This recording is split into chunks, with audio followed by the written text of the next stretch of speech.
ক্লেগুলো এত ভাইরাল হয়েছে যে আজকে এক বাস্কেট ক্লে নিয়ে এসে পড়েছি। তো ক্লে দিয়ে বানাবো হচ্ছে ফুলের ঝুড়ি। ফুলের ঝুড়ি বানানোর জন্য প্রথমেই আমরা ক্লেটাকে রোল করে নেব। এরকমভাবে 2টি রোল করে নিতে হবে এবং ওষুধে যে ক্যাপ থাকে ওইটার মধ্যে এই 2টি ক্লের রোল হচ্ছে আমরা অ্যাটাচ করে দেব।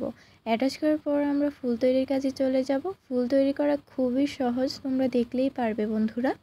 তো দেখতে পাচ্ছ আমি কি সুন্দর গোল গোল ঘুরিয়ে ফুলের শেপ দিয়ে নিচ্ছি। ফুল তৈরি হওয়ার পর এগুলোকে আমি অ্যাটাচ করে নেব। অনেকগুলো এরকম ফুল দিতে হবে যেন বাস্কেটটা পুরো ভরে যায়। দেখতেই পাচ্ছ বাস্কেটগুলো কত ভর্তি মনে হচ্ছে। এখন আমরা বানিয়ে নেব পাতা। খুবই সহজ, তো দেখতে পাচ্ছ রিয়েলিস্টিক যেন লাগে সেই জন্য আমি পাতার মধ্যে এরকম আর্ট করে দিচ্ছি।